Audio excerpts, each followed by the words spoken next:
everyone. Good afternoon. Speechcraft session gives me immense pleasure to welcome the first speaker of the day. Talk about being in the right place at the right time. She is someone who always wanted to join Toastmasters, and luckily this program started just the day after her exams got over. She's a huge movie buff and a music lover, and no wonder her speech is titled "Has Mainstream Cinema Taken Away the Attention from Art Films?" Ladies and gentlemen, please give it up for the first speaker of the day, Srilata.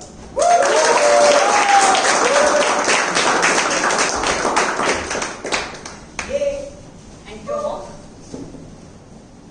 A very happy afternoon. Let's do a little brain exercise now, shall we? Yes. I say a few words or a sentence. You just have to tell me the first thing that comes to your mind. First one. When I say, Rahul is a cheater, he is a cheater. Huh. What comes to your mind first? Okay, the second. Okay, the second one. When I say Hufflepuffs and Ravenclaws. Harry Potter. Okay. The third one when I say Jack and Rose. Okay. The final one, alright, the final one. When I say Ved and Tara. Tamasha. Yes. Did you observe how hardly any of this still remember it? If you observe, the first one was the dialogue of Anjali calling out Rahul a cheater that we all remember in the exact same voice. The second one are the other two houses from the Harry Potter series. Although they haven't been explored much in the film series, we still remember it because of the picturization of the flags or the clear mention of it. The third one are the names of the two main characters from the movie Titanic, and the last one again, the names of the two main characters from the movie Tamasha. You observe we all tend to remember certain signature things, like a move or a dressing style or a dialogue or a dance step. It's majorly because we love that actor or actress, and unfortunately we've been conditioned to look at cinema like a one-man show, which it is not. And in our country, we are so obsessed with the male protagonist, so much so that our emotions revolve much around everything he does and very little about how other actors are adding their elements to the movie or how the story is being told to us. And the more and more we do this, the very essence of cinema being an art is lost. Primarily, cinema making is an art form which is now being commercialized, and we as people also started looking at it as an entertainment in the first place. How many of us go to the theatres primarily because it is our favorite actor or actress, not considering how the story would be told or who the other actors are? I know we've all done that, and there's nothing wrong. It's good to have our share of entertainment, but we should also realize the more we do this, the more money is going into the hands of the producers, making it a business deal, and because they have somehow figured out that if the male actor is famous enough, you have a few fights, 5 songs and 4 punch dialogues, then irrespective of the storytelling, the work is done. And if cinema is being designed like this, and I ask you to watch it like an art film, it's a mockery. Let's consider the Race series, okay? Especially after Salman Khan is involved. No matter how much he tries being human, he is always wanted because he is everyone's spy. Now the storytelling and other aspects of filmmaking started to get to me when I first watched Ega, the Houseline movie. Because that's when we Indians realized we could make a movie and watch it without having a male main lead. That too coming from South India with a renowned director, because let me tell you, South Indians are obsessed with their actors and their idli sambar. So, the director not only made a commercial hit, he also made everybody talk about how and what went behind making that movie. And there are only a few directors who can also make an art film and give a commercial hit. But what about people who are purely telling stories because they're passionate about it? We often tend to overlook upon these movies because the mainstream cinema takes away all the attention. These stories are the ones that addresses the issues, the causes, or sometimes they just let the story be. And from India, Satyajit Ray did it. But how many of us have watched his movies? feel that's hardly one or two. Let's forget him for now because he was in the 90s. But what about a Dev Patel starrer Lion, a Timothy Chalamet starrer Beautiful Boy, a Chris Simmons starrer Gifted, coming to regional, Masan, Udaan, or films like NH10? How many of us have watched either of one of them? Okay, that's great. But these are the stories we're supposed to be watching to know the truth of how it feels to be lost and found, how it feels for a young boy who's struggling to get out of a drug addiction makes it strong, how it feels for a man to have a beautiful relationship with his math prodigy niece after his sister is gone, and so on. We often find these movies slow and boring. Sometimes we also feel it intense because our emotions are overpowered by the story and from the story and the acting. But we should also realize and be smart enough to look at it as an art film where we are supposed to do it. It's not much for us to be a contribution to the world of art because we read books, we listen to music, we enjoy poetry, painting, writing, and a lot of other things on a day-to-day basis. But if we could also be appreciative of this feature films, we will also be able to look at it through the mainstream cinema and its commercialization.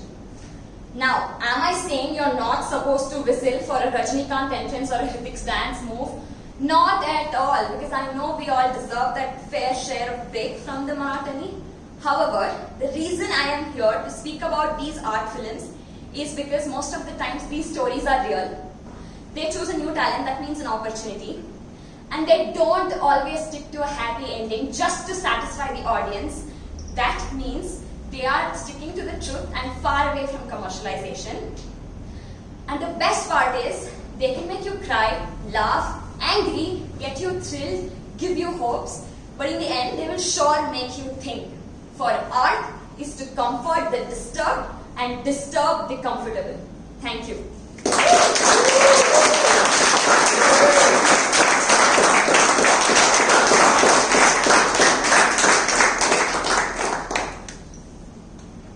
Let's welcome our next speaker. He is very passionate about bikes and watches. He also took us on a bike ride virtually through the sunsets and the scenic beauty of Kerala in his first speech. Let's welcome Harris on stage to speak about how humans are like watches. Interesting. With a round of applause.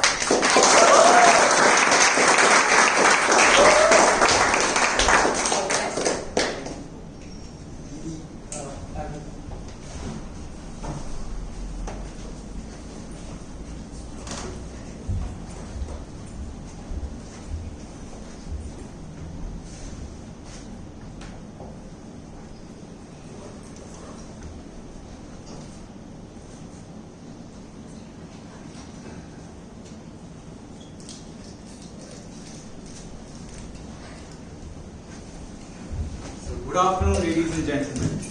Good afternoon. Take a good look at this watch. Looks very simple, right? Nothing special about the way it looks, nothing fancy about the way it looks. Right? Very simple. Okay, now let's take a look at the back of it.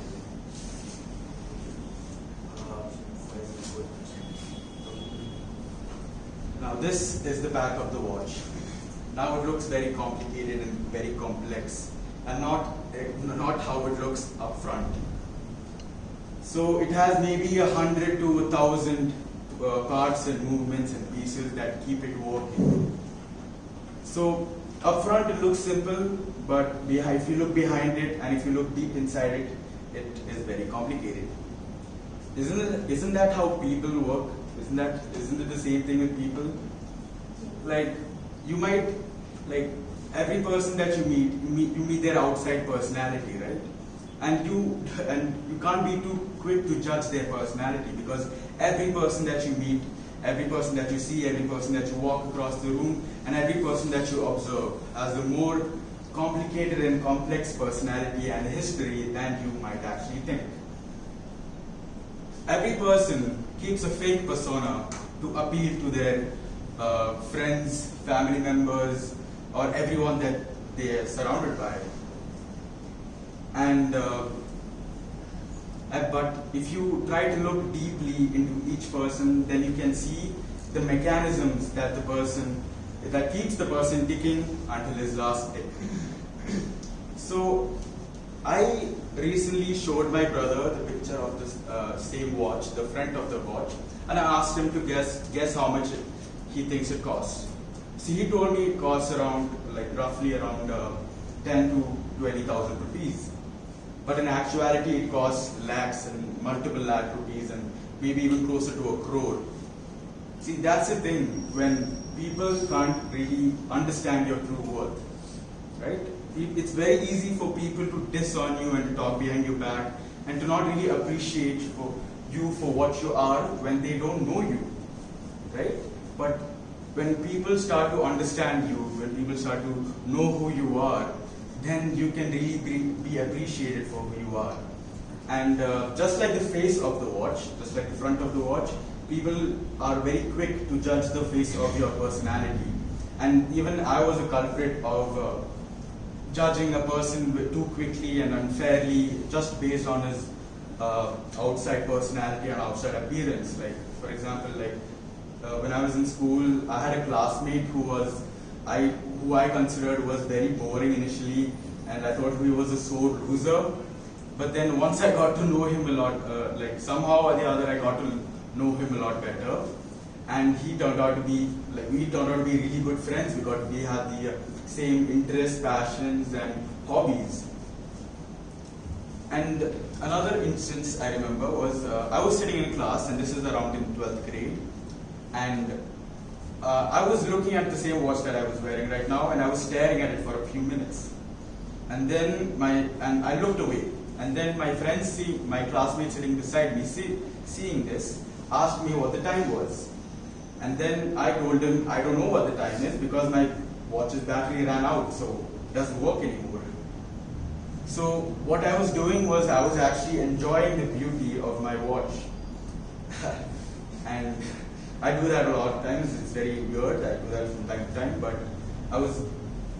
what I'm trying to, my point is that people can just use you for your utility purposes. People just, like some people just use you for your usefulness. And that's fine in some cases, like your work or like college or university, where they want you to be useful. If you're not useful to them, then they don't want you. But there are those people who don't care if you're useful to them or not. They just want you for what you are, and they just want to enjoy the beauty that you possess. And those are the type of people that you want to cherish and keep in your life. And I just want to finish off by saying that people can be like watches, and the beauty of the watch lies in the beholder. Thank you.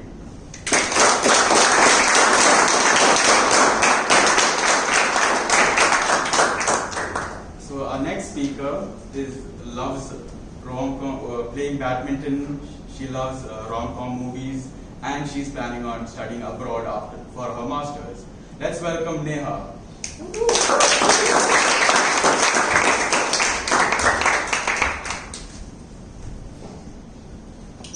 How many of you have regrets in life?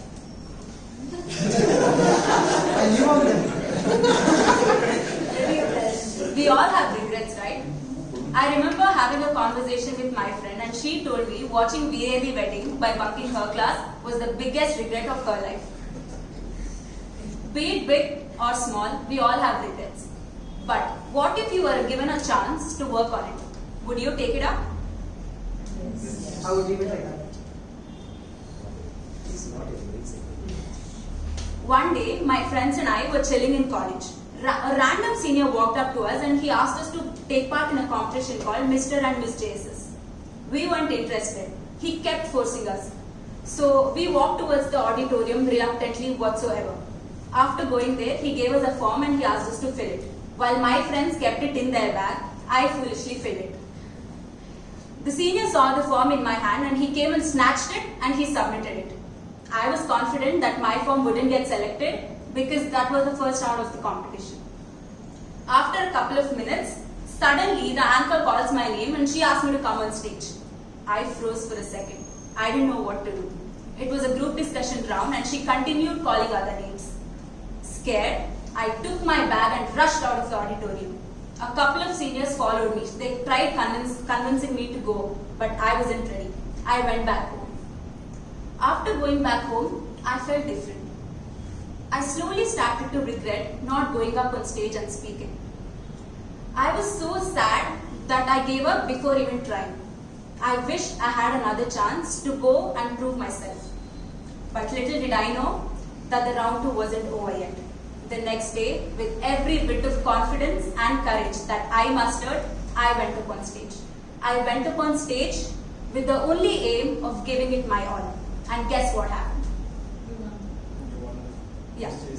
I was selected for the next round. I was so happy that I not only went up on stage, but also qualified for the next round. Although I didn't win in the finals, I was so happy that I didn't give up. And that was more important to me. In life, if you feel like doing something, just go for it. Because if you don't do it now, you'll regret it later. Joining this class wasn't my cup of tea. I knew I really wanted to join, but I didn't know if I would be able to go up on stage and speak. I also knew I would regret not joining in the future. But now I know how much this has helped me. We all face such situations in life where life pushes us to do something which is not our cup of tea. But taking that as a challenge and going and doing it is what is very important. Thank you.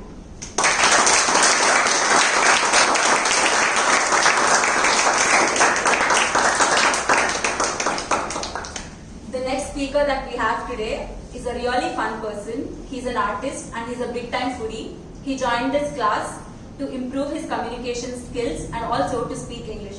Let's call upon stage Shrisha.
How many of you are aware that Bangalore is being called Garbage City rather than Garden City? How many of you are working to retain that same name for Bangalore?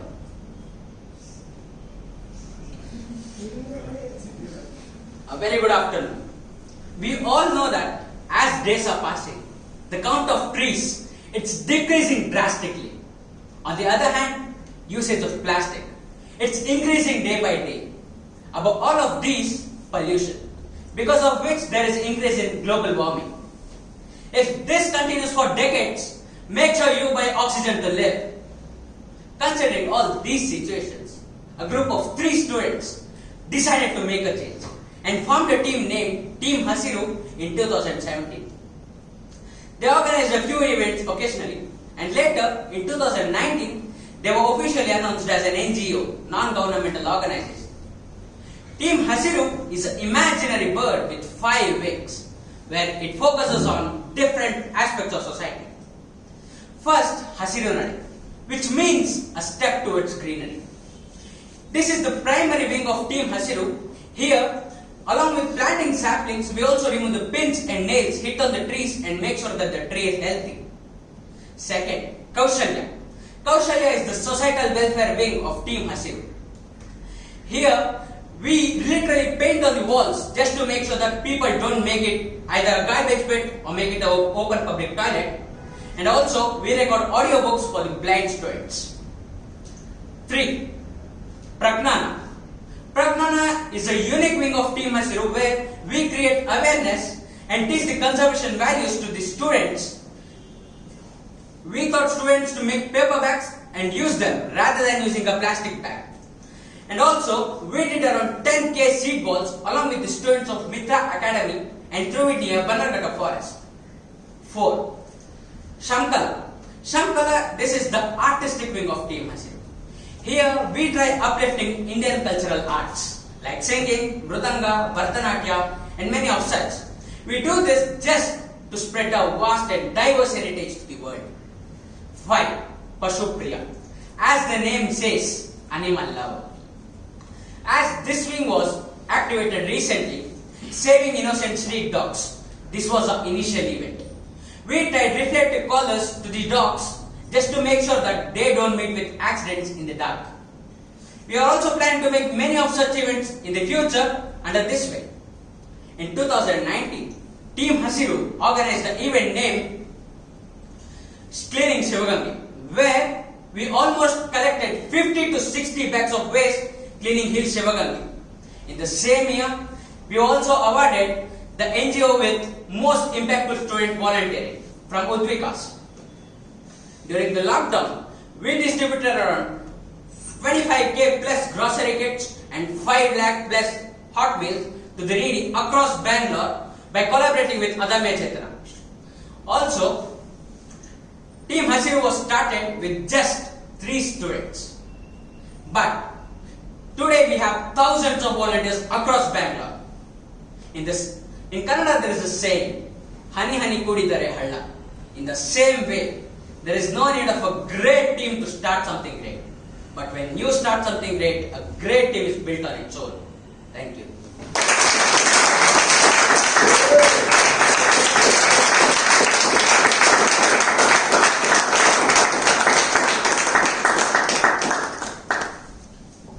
It's time to welcome our next speaker. She is probably a New Year gift for her parents. She is a very fantastic artist and she is pursuing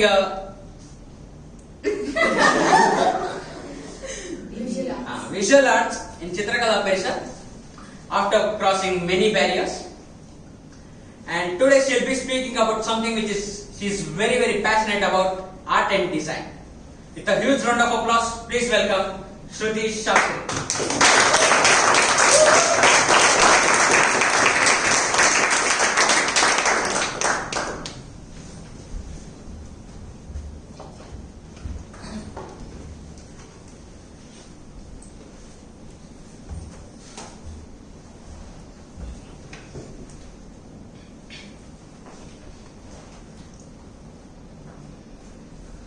Portrait.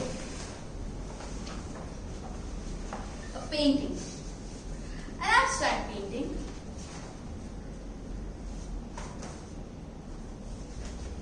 An advertisement or a poster. A mascot logo. And a package design. Now, can you all imagine a world without these, that is art and design? I think it would just be like Indian markets, clueless at worst. A very happy afternoon to one and all present here. Creativity is nothing but coming up with solutions for new problems, be it art or be it design. Art acts like a problem solver for oneself, as it is a stress buster, whereas design is coming up with solutions for others' problems. It has a lot of restrictions. It includes a lot of research and strategy. Art helps in provoking thoughts and emotions. For example, buttons were invented during Indus Valley civilization. Yes, you heard it right. Buttons were invented during Indus Valley civilization. At first, it was used as jewelry, and it was made out of seashells. Later, at around 13th century, people started using buttons on clothes. And have you all seen buttons with different patterns, colors, designs? Yes. Now that is art. That provokes thoughts and expressions. Both art and design are interconnected. Movies are a form of art, whereas design is a part of it. Now, how many of you here have watched Harry Potter or even read about it? Nice. So we all know that there are 4 houses in Harry Potter. Now, for the sake of example, let's take Gryffindor and Slytherin. Slytherin's logo has a green background with a snake on it, and Gryffindor has a maroon background with a lion on it. Now, let's say Slytherin has a lemon yellow background and Gryffindor has a golden yellow background. Will you be able to identify between the two houses? And will you be able to remember the people belonging to each of the houses? It'd be a little difficult, right? Yes. Good design is like a refrigerator. When it works, nobody notices. But when it doesn't, it sure stinks. There was this one incident that happened to me. One day there was no shampoo in my house, so I asked my dad to go get it. He came back with it. I started using the shampoo. My mom happened to notice the bottle. She came to me and she asked me if I was using it. I agreed. Then, guess what she told me? She told me that I was using a face wash for my hair. I was in complete denial. I mean, how will anybody want to use a face wash for hair? No, right? So then, but somewhere I knew that it might be true because I was experiencing a lot of hair fall since a month or so. And then I rushed to the bathroom to cross-check. So I saw, and yes, I was using a face wash. I felt really bad. But now here the question is, how did somebody pick up a face wash instead of a shampoo? The answer is very simple. The bottle of both face wash and the shampoo were similar. The fonts were similar, and to make it worse, it was written face wash on a golden background. Wow. Even if I would wear spectacles, I wouldn't be able to read that. Art and design are both integral parts of our life. Indian women, first thing in the morning, create a beautiful rangoli in front of their houses. This helps them to relax and also concentrate and also prepare themselves for the day ahead of them. Do you all know that sari is designed in a certain way, keeping in mind the health of the women? I was very surprised after knowing this fact. In conclusion, all I'm trying to tell is, be it art in the form of wall hangings or wall paintings, be it design in the form of an aesthetic website or an ergonomic mouse, both form an integral part of our lives. Thank you.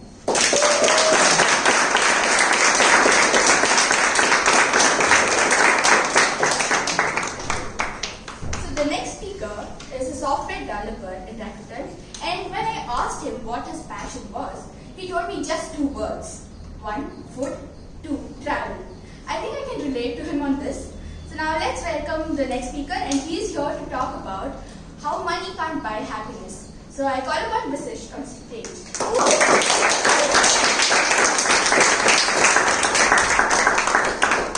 Thank you, Shruti, for the amazing introduction.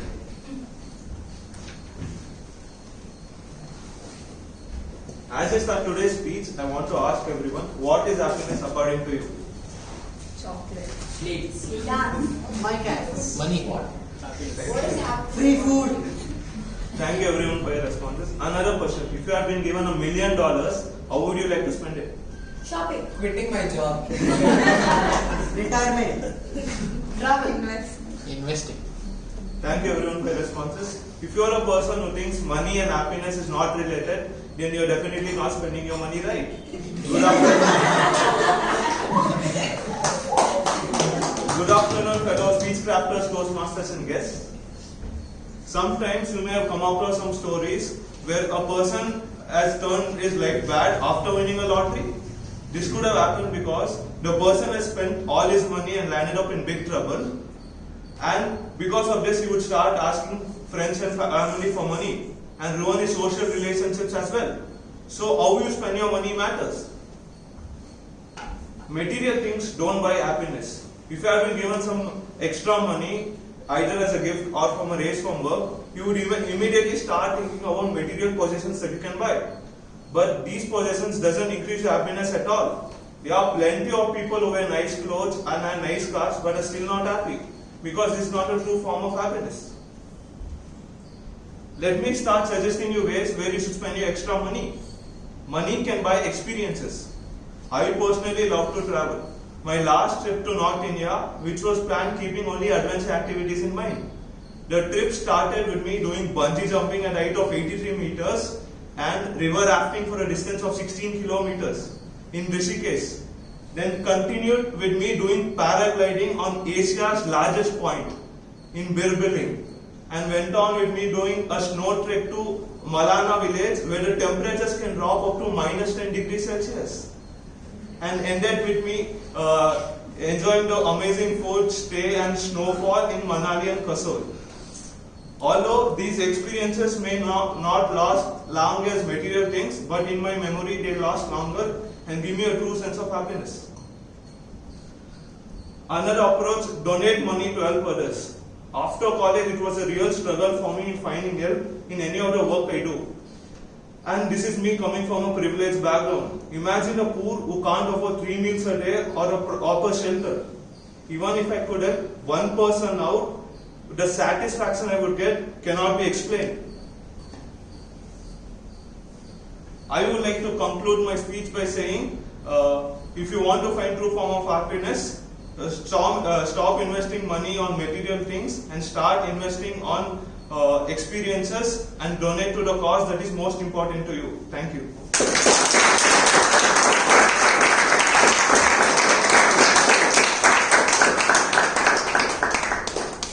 I would like to call upon the next person. See, as introduced in the first speech, is the last ray of hope in the last ray of. Shit, sorry.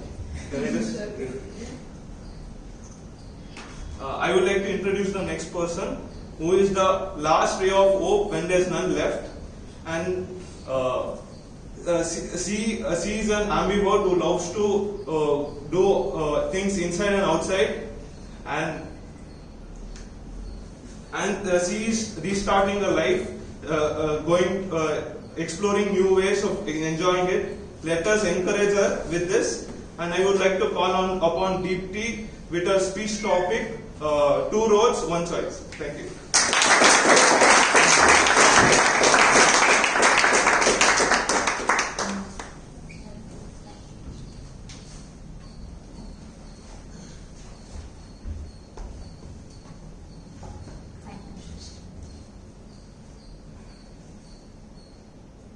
I have 2 situations with me, and I'm going to need your help in making the right decision.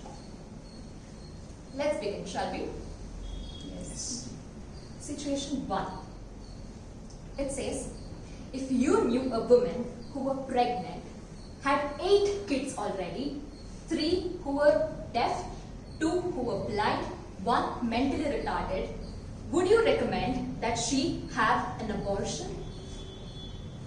With a show of hands, how many vote for yes? None. Wow.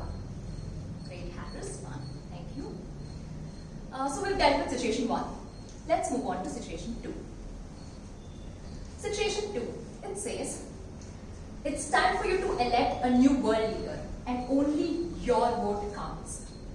Here are the facts about the 3 candidates. Let's assign candidate A to Harris himself. So he associates himself with crooked politicians and consults with astrologists. He has had 2 mistresses, and he smokes. He chain smokes, and he drinks 8 to 10 martinis a day. Okay? These are facts. And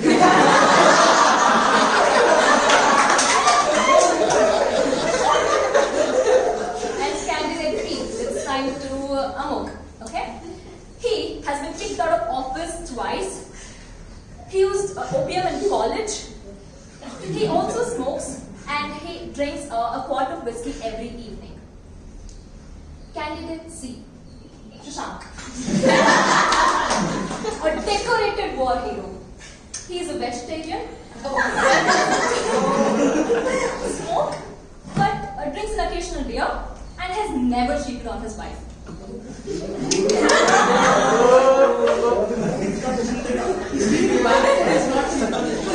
Which of these 3 candidates would you vote? The ones who voted for candidate A, Harris, please raise your hands.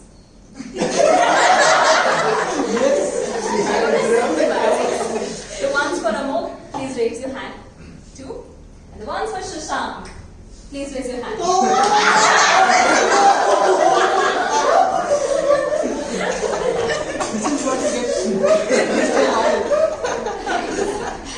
So let's have the real identities of these candidates revealed, okay? Candidate A is Franklin D. Roosevelt, okay? Candidate B, Winston Churchill. And candidate C, Adolf Hitler.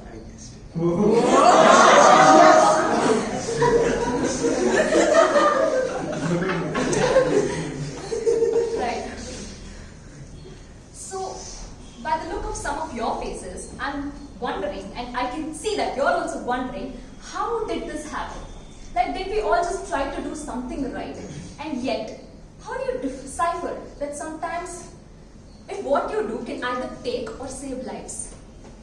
And by the way, on the answer to your question about abortion, the ones who said yes, Harris, you just killed Beethoven, a great musician. So, in search of this answer, I went to my mother and asked her what to do. She narrated a story to me. Long story short, she said, a human man, made a pact with the god and took the place of God for a day. So in this story, the god gives him one condition though. He says, as a human, no matter what happens, when you're pretending to be the god, you cannot react, respond, or act upon anything. All you have to do is to stand straight and still in the regular god pose and just give a kind, smiling face. This man went on to do his acting god duty. And during this duty, a situation happens. Let's move into that scene, okay? In this scene, there's a robber being chased by two policemen. The robber moves into the place of worship, running, and he passes by the god, runs into the backyard, and he drops a bag of precious jewels and escapes away. Hearing a bit of commotion around all of this, another young male devotee in his early 30s breaks off his prayer and he just rushes to help. Looking at this man running, the policemen mistook this man to be the robber, charged him hard and imprisoned him. Back to the main scene now. Here, the acting god, looking at all of this, feels that, with this unfortunate twist tale of events, whatever that happened, he feels a lot of compassion towards this innocent man. So what he does next is, after a bit of dilemma, he decides to break the pact with the god and he tries to establish himself as the right person, as the right god, by being a better god than the real god. And then he just goes and blows his cover, goes to the policeman, confesses and says that he's representing himself as the alibi for the other innocent man and gets him out of prison. So now he felt surely at peace because he has done righteous justice to this person. But it looks like all ends well, and in reality what happens is the innocent victim, he drowns with the ship he was aboard after getting out of prison and dies. Right? Now what to do next? He goes running to the real god and shook by this experience, he asks the real god, and the real god says, yes, you are responsible for his death. The real man, the innocent man, was supposed to live long and happy with his beautiful wife and two little kids. He was the sole breadwinner for his family.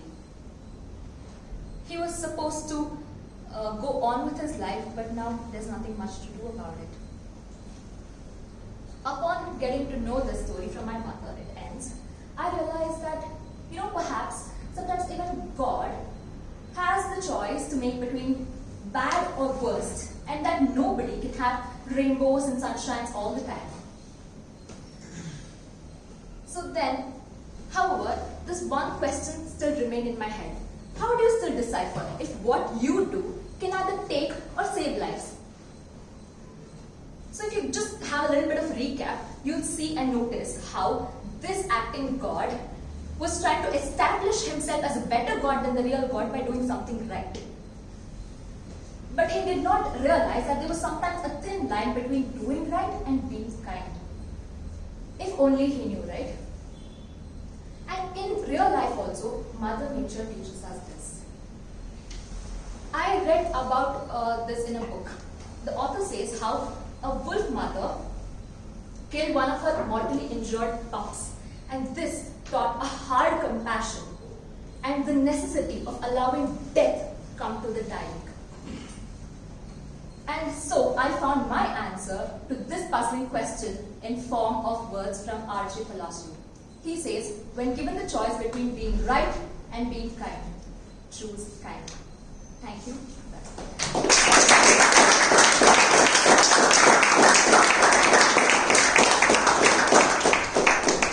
Before I call upon our next speaker, I would like you to all know a little about this person. So when I asked him this one question, I got a beautiful response. I asked him this afternoon, If today were to be the last day of yours on planet Earth, what would you do? And this person, unlike any other response I've heard before, he says, I would like to thank everyone for giving me everything that I have today. And usually the responses I hear are mostly like, I would like to fulfill my dream of that and this, my goals, my desires. I would like to finish the impact that I was creating. But this person had this beautiful thought. It's just so simplistically wow, like just gratitude. That's all it is. And that's how I would like to remember Pratap to be as. His speech next is going to be about TikTok. And let's have a dynamite welcome for Pratap.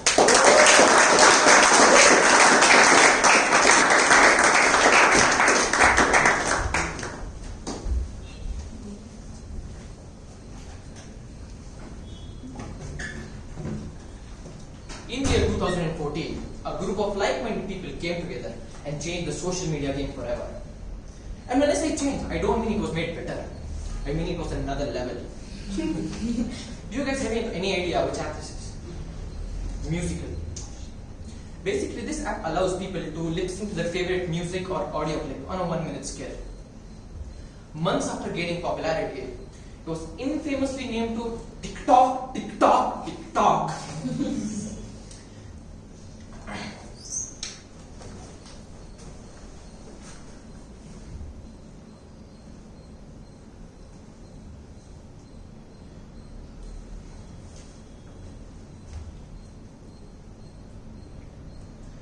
Like any other famous Bollywood actor, be it a good or a bad friend, had made its way up the charts.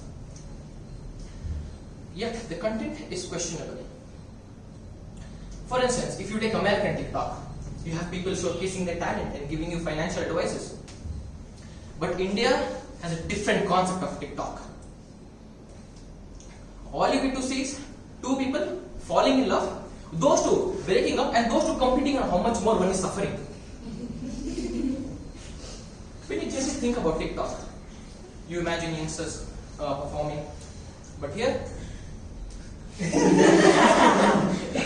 you see a 60-year-old grandpa duetting with a 20-year-old girl, and grandma is screaming her lungs out, "Hey, nachyagala!" TikTok did not just entertain us; it revolutionized our outfits. I saw a small boy working in the tea shop. At the authentic TikTok look. Golden hair, all set, wearing bling clothes, walking like a king. I knew this guy is surely making TikTok videos. The best thing that happened in 2020 was TikTok getting banned. But have you ever thought why it got banned apart from it being a Chinese app? Well, TikTok would mess with our brain. It would reduce the attention span of the viewers, because viewers needed something new every 15 seconds. This gave birth problems like focusing on a time-consuming task. TikTok would put our brain into switched off mode, because of which it gets very addicting. All you got to do is scroll up in one direction and shows you content. Ladies and gentlemen, the problem is not over even if TikTok is banned. There are always apps which replace TikTok, like Instagram Reels. TikTok shows you its content according to its algorithm, and you lose control over what you want to watch. People who watch TikTok for hours may feel entertained at that very moment, but regret later on. We humans become what we consume. So it's very important to know what content we feed on our brains, because eventually that is who we become. Thank you.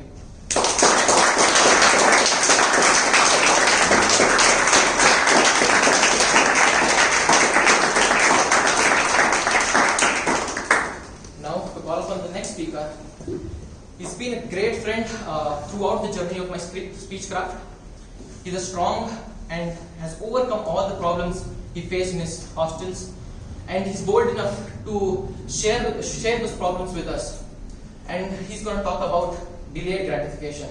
Please call up on stage Dheeraj.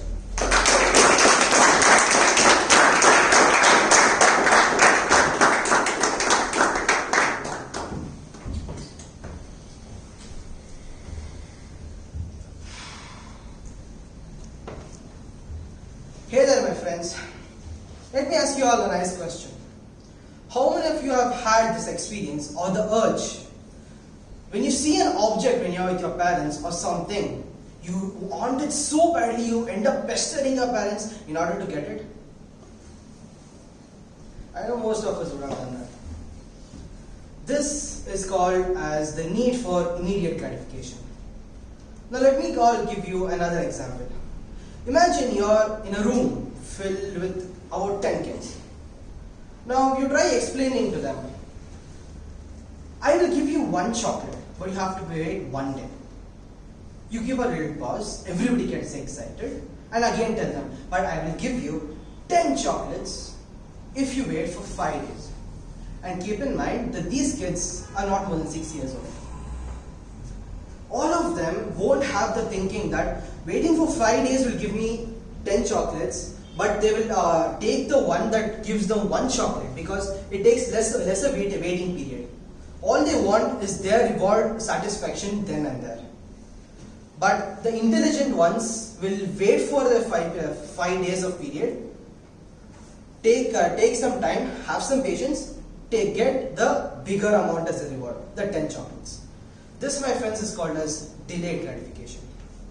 The definition here of this one is that it is the process where the subject, where he or she delays an impulse to take a very small or immediate thing as the reward rather than waiting for something that will have more value in the future and will be remembering for a longer time.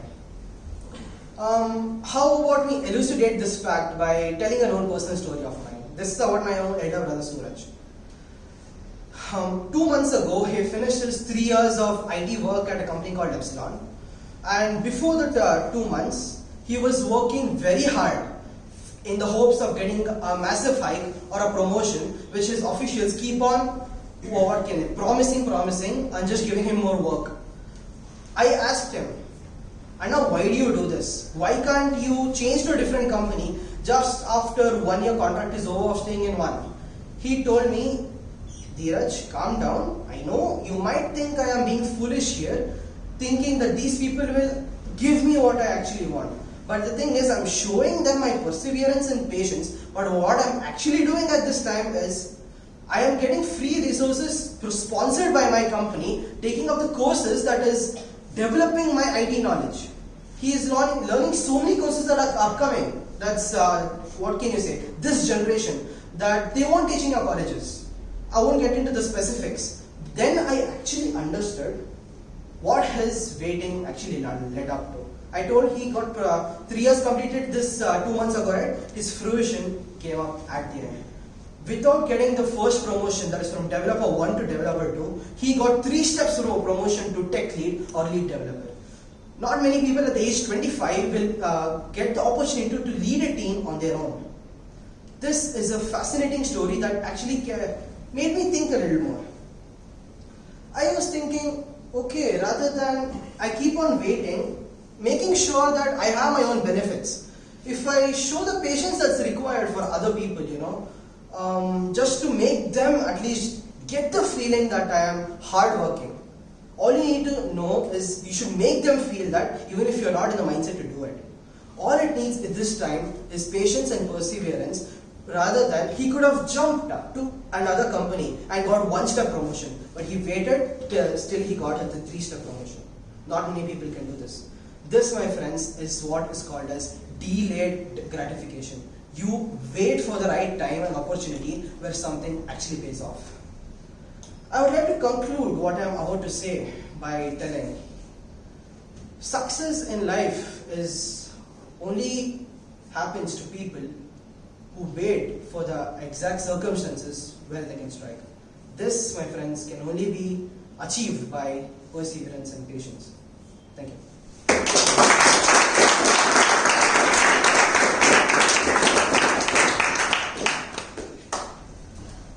Before I tell who I'm about to introduce or call up on the stage next, I met her before the speechcraft sessions also started in the demo class that was happening.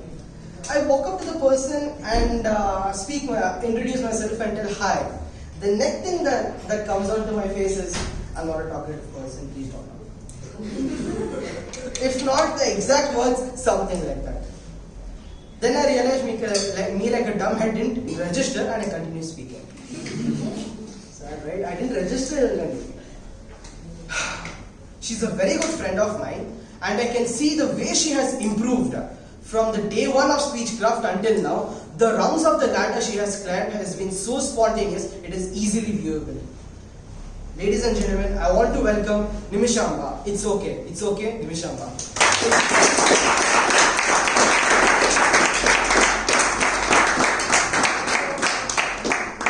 Thank you, Dheeraj. Hello, everyone. Since today is our last session as speech crafters, I thought let me keep it light and have some fun session. So my whole speech for today is all about jokes. I'm not actually a funny person, to be honest. So I looked up on internet and got some really good jokes that I would like to share with all of you. What is brown and sticky?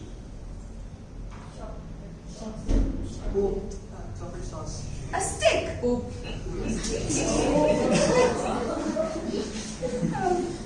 The other day, my car tire went flat. I went tire shopping. It was so tiring.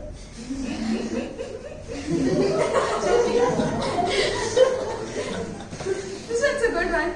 What did the left eye tell to the right eye? Can we time? No. Anything else?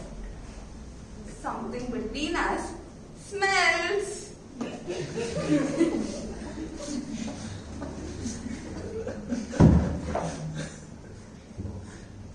Honestly, how many of you thought I was lame?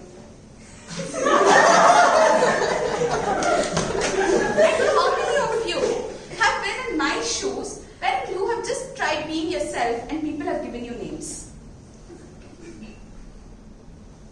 I have always been that person. No matter what I do, I've had so many names in different phases of my life. People would call me Almunji, Rotlu, a crybaby, because I'm very sensitive and emotional. People would call me Kanbiri, rowdy, aggressive, because my approaches were very aggressive towards them. Some of them have called me fat, chubby, moti, because I am a hefty person. There have even been times when people have called me outdated, out of fashion, because of my thoughts which were so conservative. This would always upset me so much. I would sit back, crushing my confidence and esteem, because this had affected me to that extent. But one day, I did realize, beyond all the titles that people have given to me, I still am Nimishamba Konanuru Manjunath. Yes, I am fat, chubby, sensitive, aggressive, but I am proud of the person I am. It is not a big deal for me to alter my personality just to fit in with a group. But after a point of time, I will be a fake person, and I will return being the weirdo I always was. Ladies and gentlemen, it's okay to be different until and unless you are happy with yourself. Throughout our life, we spend putting in so much efforts just to be accepted and to fit in. But in this whole process, we lose ourselves. We always try being someone else we are not, just so that we feel accepted or impressed by others, even though our hearts are not into it. Life is not always about being perfect. It is all about what you make of it. So make it count. Live every moment. Seize every experience. Make it memorable. And never let someone else's opinion take away your happiness. Thank you.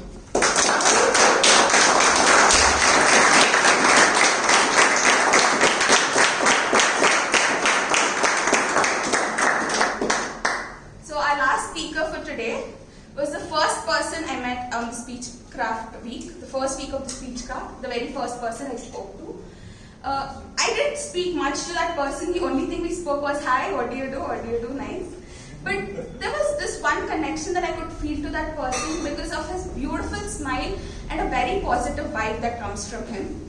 Today, when we had to introduce each other, the first thing I did, I took up my phone, I texted him, I'm like, "Look, I have to introduce you, can you tell me something about yourself?"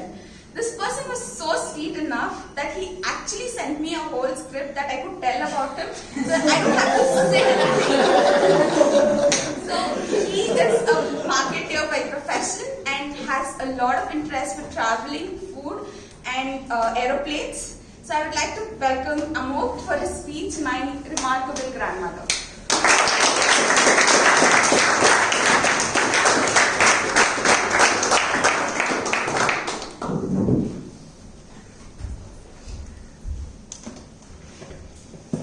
When was the last time we went to our grandparents' place and did not come back feeling stuffed? It's always mandatory, right? Any visit is incomplete without that overdose of sweets, snacks, and that pure, unconditional love. There's something unique about our connection with our grandparents. And I too have a story to share. So I'm going to tell you a simple story about my grandmother and the life she has lived and what I have learned from her. My grandmother's name is Girijamma. She lived in a small town called Sagra on the way to the famous Joke Falls. She lived in a big house which was built by my great-grandfather back in the 1940s. It was a huge house with 7 rooms, an attic, a well, courtyard, and cow shed, and what else, everything else. But with the passage of time and circumstances, she happened to live there alone for the last 20 years. But as a kid, I was very excited to always visit her every Dasara vacations. I would love to go and talk to her and play about in the big house. For a person who always lived alone, she was extremely talkative. In fact, she was so cheerful and talkative that it made me wonder that me, who's surrounded by the things I have and the people I want to, still sometimes feel lonely. But yet, there she was, so cheerful and warm and genuinely concerned about everything we do. But there's something about her which I should tell you, which is interesting and rather funny. So when I went to visit her, so I'd ask her. She was really short and sweet. I'd ask her, "Achi, did you have coffee?" "No, I went to the market yesterday only." "No, coffee. Did you drink coffee?" "Coffee, huh? But I made uppit also. You can eat that." My grandmother was half deaf. In spite of giving her a hearing aid, she always seemed to jumble things up. But she had neighbors to take care of her, so it's not as bad as you guys think it is. So chill out. Yes. So she had neighbors to take care of her, and she was a really genuine person. For someone who lived in such circumstances, living alone in a big house, being unmarried, living alone for 20 long years, she was in fact an incredibly active and an extraordinary woman. She was actually president thrice for the Ladies Association in the town, and she was part of several philanthropic activities. In fact, she was the sole member of the Theosophical Society of Chennai, and the postman would come all the way just to give her that weekly digest of the organization. But over the course of time, of course, we felt that she should probably relocate to Bangalore, considering her old age and the recurring joint pains and all the things associated with that. After a lengthy discussion, which lasted 2 long years, we finally managed to convince her to an extent. At first, she was very reluctant. She said, "No, why should I come to Bangalore? This is my house. My father built this for me." And I was there in the corner, looking at this whole drama. This brought out the best and worst in all of us who had been there to try to help her make the transition. We were on the verge of giving up when one day she called me and said, "You know what? I think I will move to Bangalore. What is the point of having all this if I cannot strive to make my life more comfortable and donate to society?" And so it happened. So she moved to Bangalore and she started living in a senior citizen's home because she wanted her independence And also we felt it would be good because she would have support and things around her. I was very apprehensive. How would a woman who was used to living alone in a big house for such a long time adapt to this? 2 months later I go and see I was in for a pleasant surprise. She was sitting in the group with other senior citizens. She had already formed a group and she was singing songs, bhajans and discussing politics with people. I was amazed at the way she could adapt to things so quickly.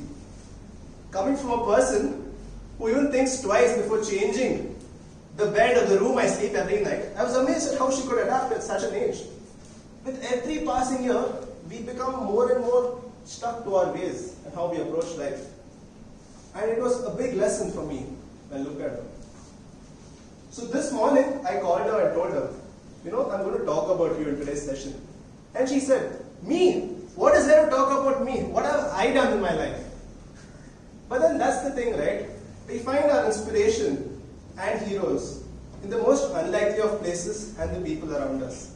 All we have to do is just look around us and we can find them. So ladies and gentlemen, I just want to end my speech by saying, my grandmother, she is truly a remarkable person. Thank you.